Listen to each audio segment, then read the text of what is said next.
Shalom. Kita bersyukur kepada Tuhan. Hari ini Tuhan memimpin kita memasuki bulan November. Kita bersama hari ini akan belajar satu bagian firman Tuhan, yaitu berbahagialah orang yang membawa damai. Berbahagialah orang yang membawa damai. Sebelum kita membaca Alkitab, mari kita berdoa.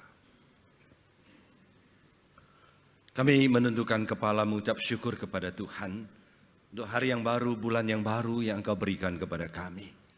Kami sudah menyanyi, memuji, mengagungkan nama Tuhan. Dan sekarang kami mau belajar firman-Mu. Tuhan, urapi hamba-Mu dan urapi setiap saudara-saudari kami yang mendengarkan. Berfirmanlah kepada kami Tuhan, hati kami sudah siap sedia. Demi nama Tuhan Yesus kami berdoa. Amin. Kita akan membuka satu ayat Alkitab di dalam Matius pasal ke-5 ayat ke-9. Matius pasal ke-5 ayat ke-9. Saya akan bacakan untuk saudara sekalian, demikian firman Tuhan. Matius pasal ke-5 ayat ke-9. Berbahagialah orang yang membawa damai, karena mereka akan disebut anak-anak Allah. Berbahagialah orang yang membawa damai, karena mereka akan disebut anak-anak Allah. Sampai di sini kita membaca Alkitab. Saudara sekalian, di tangan saya ada 3 buah gelas, 2 kosong, dan 1 ada isinya. Saya mau tunjukkan saudara satu kebenaran yang sangat sederhana, yang kita semua tahu. Kalau saya dari gelas kosong ini mau isi gelas yang kosong, sampai besok pun tidak akan terisi, karena ini kosong dan ini kosong. Ini kosong, bukan sulap saudara sekalian, tapi ini benar-benar tidak bisa. Tapi kalau saya mau isi dari gelas yang ada isinya, kemudian saya isi dengan gelas dengan air, maka ini bisa terisi. Saudara, ilustrasi ini menggambarkan ayat firman Tuhan hari ini. Yesus mengajarkan kita untuk menjadi pembawa damai. Bagaimana kita bisa menjadi pembawa damai kalau hati kita kosong dan hati kita tidak ada damai? Hanya orang yang hatinya punya damai yang bisa menjadi pembawa damai dan bisa mendamaikan sesama. Saudara, aslinya kita ini kosong sehingga kita tidak bisa membawa damai, tapi kita isi dari Tuhan. Tuhan adalah sumber segala damai, dan setelah kita mendapat damai, maka kita bisa menyebarkan damai kepada orang-orang di sekitar kita. Saudara sekalian, kebenaran yang sederhana ini dapat kita pelajari dari firman Tuhan hari ini juga. Yesus berkata, berbahagialah orang yang membawa damai. Hanya orang yang hatinya terisi dengan damai, maka kita bisa menjadi pembawa damai. Dan kita juga belajar bahwa damai itu adalah sesuatu yang bersifat inside out. Sesuatu yang mengalir keluar dari dalam hati kita. Bukan sesuatu yang dipaksa, outside in, dipaksakan sehingga kita berdamai atau membawa damai. Seperti cerita 2 anak kecil, mereka berkelahi, mereka bertengkar. Papa mama datang, "Oi, damai kamu. Kamu harus berdamai. Kalau mau makan harus damai." Akhirnya mereka damai, mereka berjabat tangan, mereka berpelukan. Tapi hati mereka belum rela mengampuni. Hati mereka masih panas. Saudara sekalian, itu damai yang dipaksakan. Secara luar mereka damai, tapi di dalam hati tidak ada damai. Saudara, Yesus berkata, berbahagialah orang yang membawa damai. Dalam bahasa aslinya apa arti pembawa damai? Pembawa damai artinya orang yang mencintai damai. Pembawa damai adalah orang yang menciptakan damai. Pembawa damai adalah orang yang menyebarkan damai kepada orang-orang di sekitarnya. Namun sayangnya saudara sekalian, secara natural, secara alami, kita bukan seorang pembawa damai. Saya kasih banyak contoh di dalam kehidupan kita. Saya beri beberapa contoh sederhana saja. Ada seorang suami bekerja di kantor, sampai malam dia baru pulang. Setelah dia pulang, saudara sekalian, dia berharap istrinya menyambut dengan muka tersenyum dan menyediakan 1 gelas teh untuk dia. Dan berkata, ayo ngeteh saudara sekalian ya. Jadi ada satu pendeta mengatakan, kalau suami pulang malam-malam jangan langsung buka radio kamu laporan ya. Suruh duduk dulu, ngeteh dulu saudara ya. Habis ngeteh baru ngomong. Ya dia berharap istrinya kasih teh, minimal teh, nggak usah manis lah, teh tawar. Tapi saudara sekalian, apa yang terjadi? Sang istri bukannya melayani dengan baik, tapi curiga dan bertanya, kok malam baru pulang? Dengan siapa tadi? Baru pulang sekarang. Ngapain aja kamu? Saudara, sebagai suami yang sudah capek berharap mendapatkan pelayanan, maka dia tersinggung dan marah. Karena dia marah, istrinya marah juga. Saudara, itulah kisah yang nyata di dalam banyak keluarga pada hari ini. Saya kasih contoh yang lain. Seorang pelayan di dalam gereja mengalami masalah dan pergumulan di dalam pelayanan. Kemudian dia pergi mencari pimpinan gereja dan berharap, ditepuk-tepuk pundaknya lah, sabarlah, pelayanan memang susah. Tuhan akan memberikan kekuatan kepada kamu. Saudara, bukan itu yang dia dapatkan. Justru pemimpin menegur dia dan menyalahkan dia. Kamu sih melayani tidak bertanggung jawab. Kamu sih melayani tidak punya hati. Akibatnya dia tersinggung, dia marah, dan dia meninggalkan pelayanannya. Saudara, contoh-contoh itu terus bisa berlanjut dalam kehidupan nyata karena secara natural kita bukan asli, kita bukan pembawa damai. Mengapa demikian? Karena dosa telah merusak kita. Ketika dosa masuk di dalam diri manusia, dosa sudah merusak gambar dan rupa Allah di dalam diri kita. Sehingga kita memiliki semua senjata, kita memiliki segala senjata untuk menghancurkan perdamaian dan rasa damai di dalam kehidupan kita.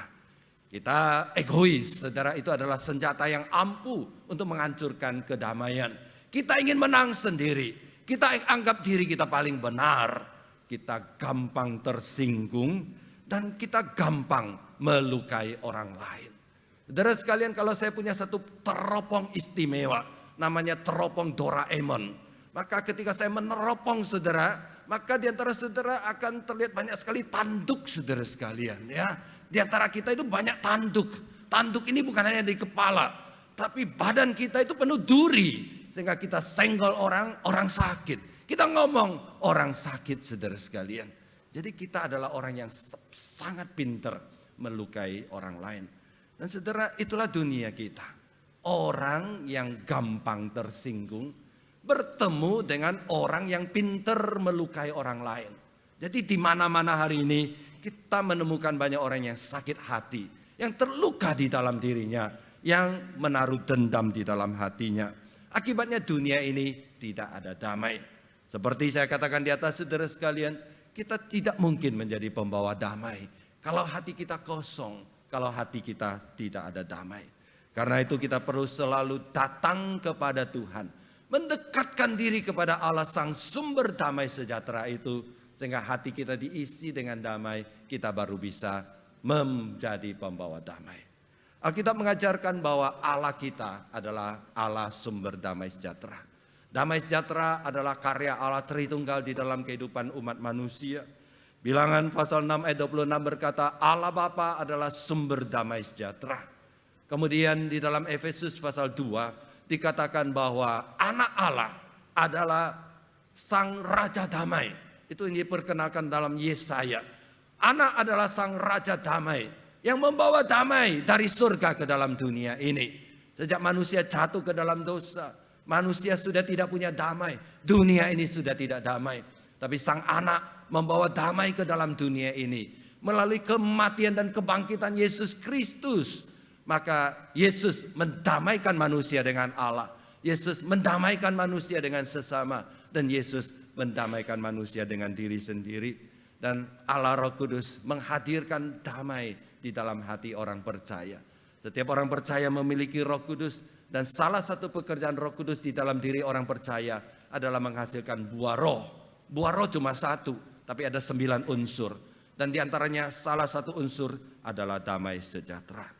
Saudara sekalian, dari penjelasan di atas, Alkitab mengingatkan kita bahwa sumber damai sejahtera adalah Allah. Jadi kalau saudara ingin mendapatkan damai, datanglah kepada Tuhan, mendekatlah kepada Tuhan, dan dapatkan dari Tuhan. Namun sayang saudara sekalian, hari ini pada kenyataannya, banyak orang sudah berusaha, banyak orang sudah bersungguh-sungguh, tapi hati tetap tidak ada damai. Mengapa? Ada beberapa alasan. Salah satu alasan utama, Karena kita membangun dan mendapatkan rasa damai dari sumber yang salah. Membangun damai di atas dasar yang salah. Yaitu membangun damai di atas hal-hal yang bersifat sementara di atas bumi ini. Hari ini banyak orang membangun rasa damai dan rasa puas di atas harta kekayaan. Saudara jangan salah paham, saya tidak anti orang kaya. Kalau saudara diberkati Tuhan dengan kekayaan, puji Tuhan, itu anugerah Tuhan untuk saudara. Tapi banyak orang salah, dia membangun kedamaian, rasa aman di atas kekayaan. Saudara, kekayaan itu bisa hilang. Orang yang tidak punya uang tidak damai karena berusaha berharap menjadi orang kaya. Dan orang kaya juga tidak ada damai karena takut kehilangan hartanya.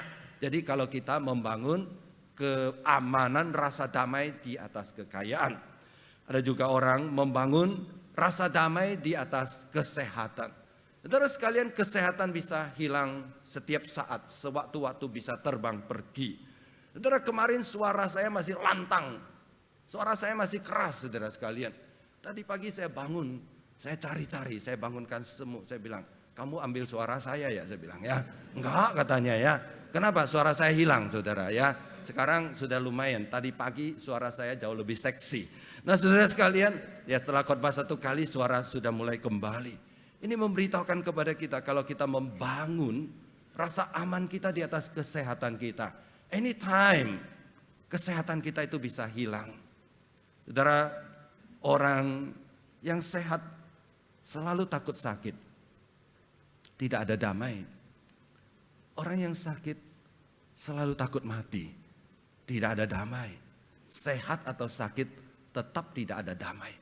Jadi kalau kita membangun rasa damai, rasa aman kita di atas kesehatan, anytime kita bisa kehilangan kedamaian. Ada juga orang membangun rasa damainya di atas relasi, penilaian orang terhadap dia. Kalau orang memuji dia, mengatakan dia bagus, dia senang, dia puas, dia damai. Tapi besoknya dia ketemu orang yang tidak memuji dia atau mengkritik dia, dia mulai kehilangan kedamaian. Intinya saudara sekalian, kalau kita mengandalkan kedamaian atas segala sesuatu yang sementara di atas bumi ini, maka kita akan kecewa pada akhirnya. Dan firman Tuhan berkata, kita harus datang kepada Tuhan, mendekatkan diri kepada Allah, bersandar kepada Tuhan, karena dari sanalah sumber damai yang sesungguhnya.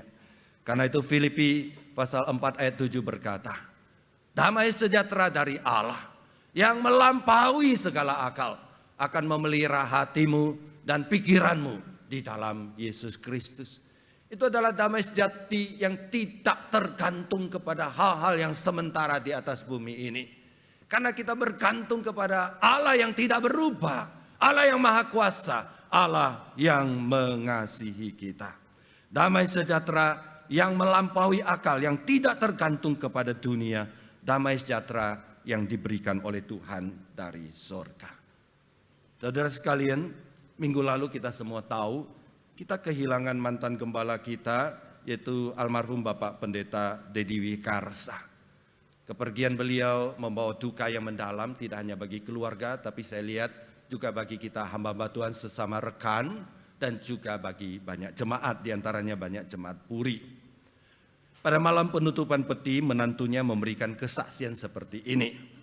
Suatu beliau didorong mau masuk ke ruang operasi, dokter tanya kepada dia, Pak Dedi, apakah Pak Dedi takut dioperasi?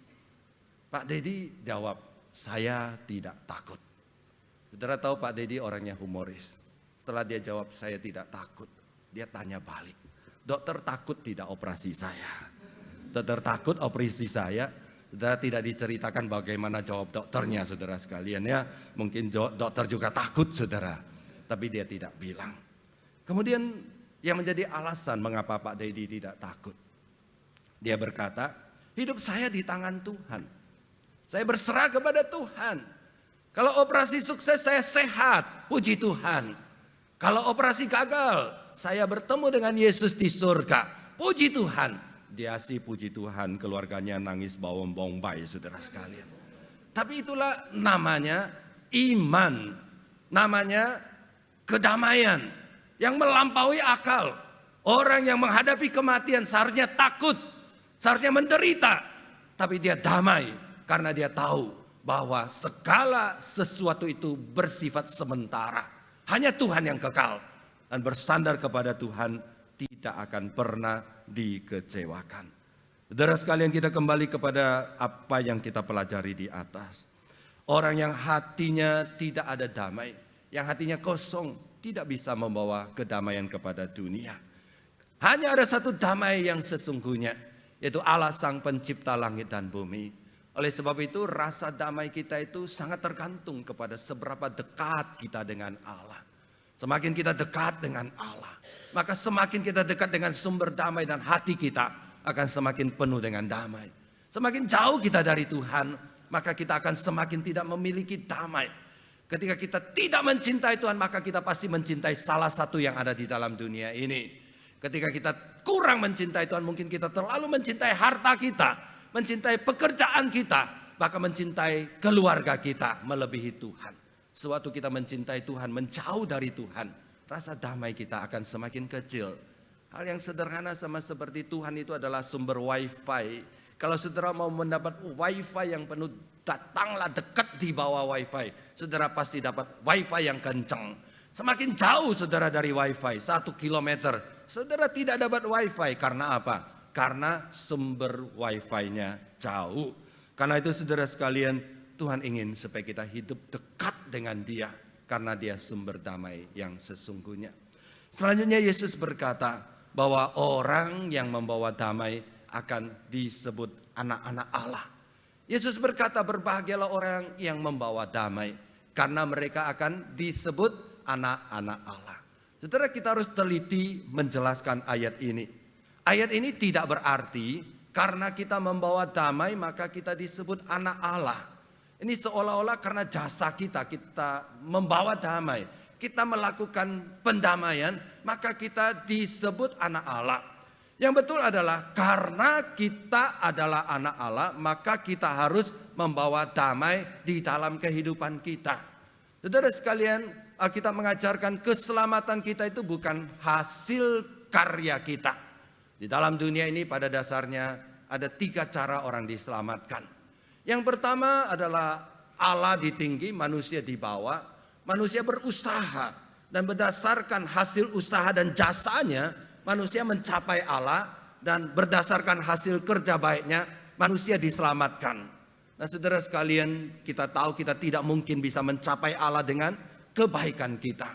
Yang kedua, Allah turun setengah dan kita naik setengah, dan di tengah-tengah kita bertemu. Kedengarannya masuk akal saudara sekalian, tapi pada pengajaran Alkitab ini tidak benar, karena kita sudah mati total di dalam kerohanian.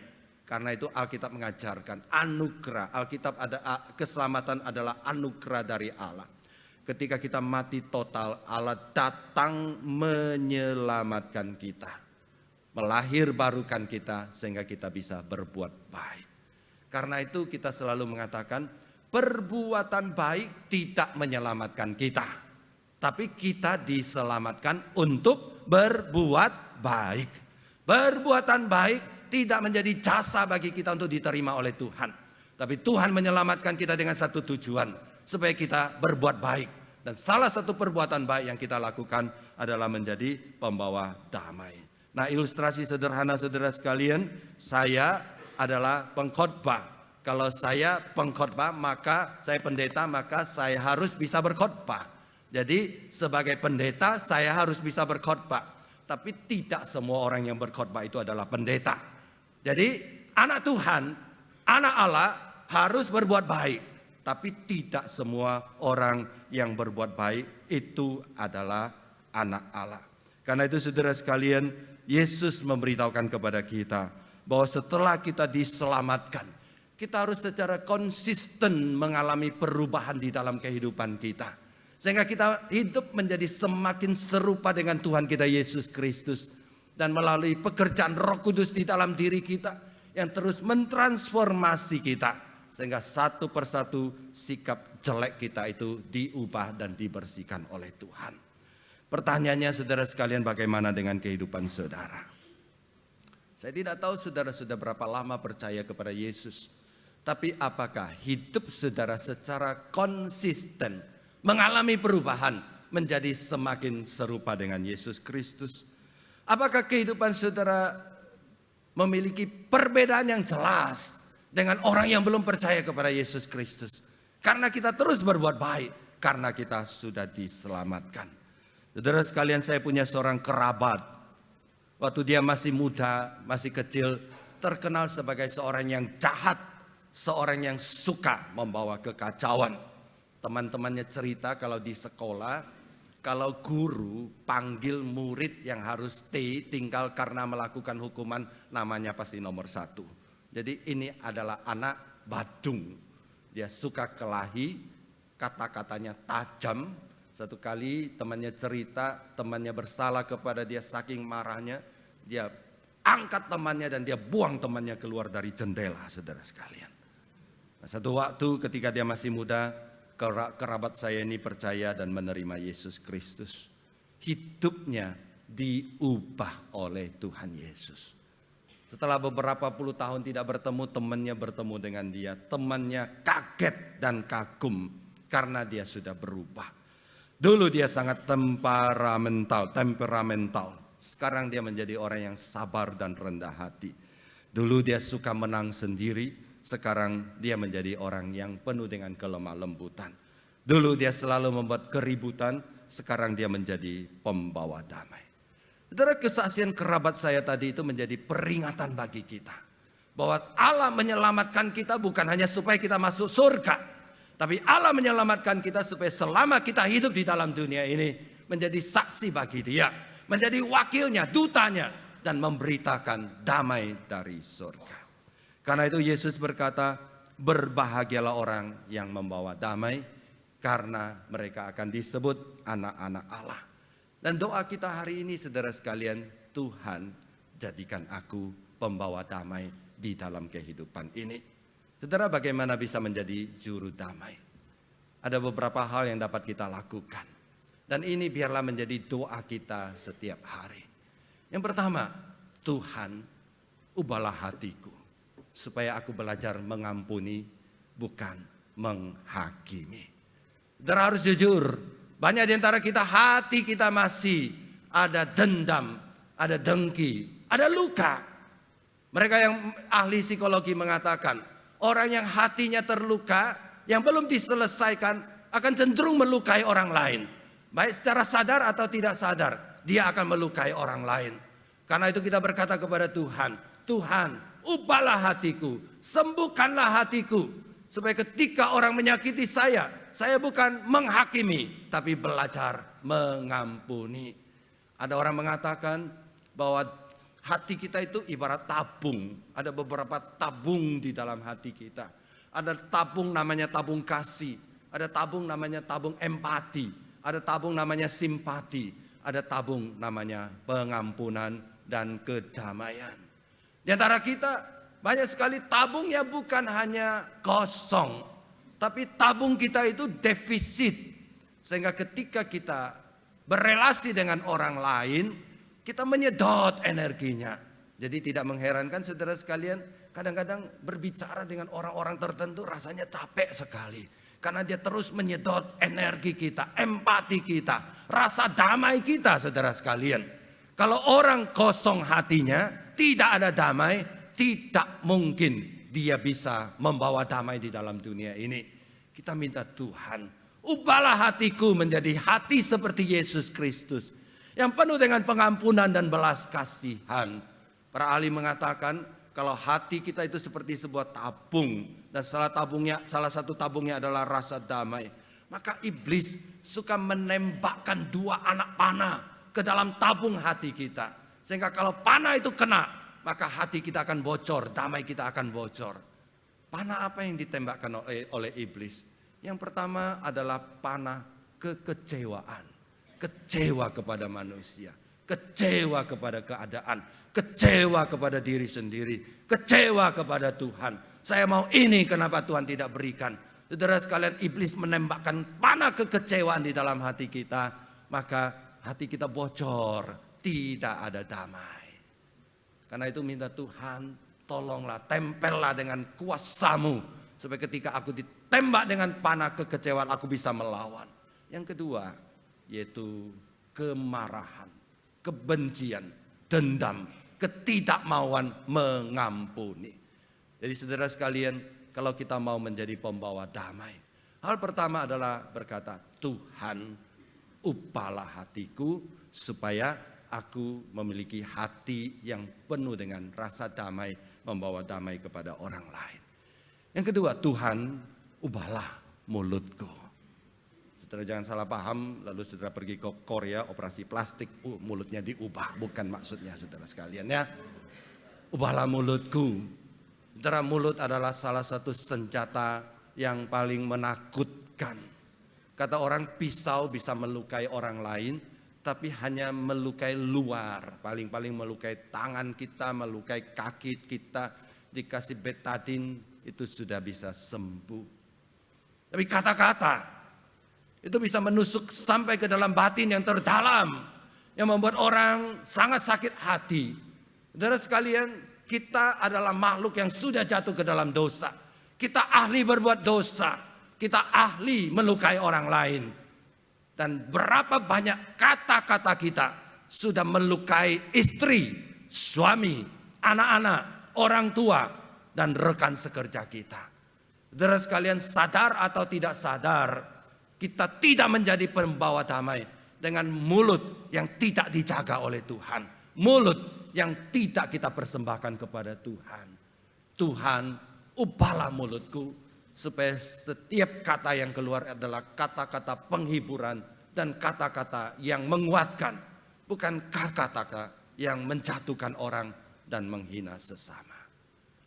Yang ketiga, Tuhan, ubahlah perilaku hidupku, supaya kemanapun saya pergi, saya meringankan beban orang, bukan menciptakan masalah kepada sesama. Seperti saya katakan tadi, kalau saya punya satu alat teropong khusus, maka ketika saya melihat saudara, dan ketika saya melihat diri sendiri, saudara, kita punya tanduk yang tajam di sini. Kita punya duri yang tajam di tangan kita, di sikut kita, di badan kita. Sehingga tanpa sadar ketika kita berperilaku, melakukan sesuatu, kita melukai orang-orang di sekitar kita. Bagaimana kita bisa menjadi pembawa damai kalau perilaku kita, sikap kita tidak dipoles oleh Tuhan? Dan kita minta Allah Roh Kudus secara konsisten, dan kita taat kepada pimpinan Roh Kudus, supaya Roh Kudus mencabut, membersihkan, sehingga tindak tanduk kehidupan kita tidak menjadi beban sesama. Tuhan, ubahlah sikapku, supaya ketika aku hadir, aku tidak menjadi orang yang egois, yang selalu menganggap diri paling benar, yang selalu minta dilayani. Tetapi aku menjadi orang yang berusaha memberikan yang terbaik. Dan bukankah itu kita belajar dari Tuhan kita Yesus Kristus? Dia memberi nyawanya, dia memberi dirinya untuk pengampunan dosa saudara dan saya. Tuhan, ubahlah seluruh hidupku, supaya seluruh hidupku boleh menjadi terang di tengah kegelapan. Supaya seluruh hidupku boleh menjadi garam di tengah kesedihan dan penderitaan. Tuhan memberkati kita, mari kita berdoa.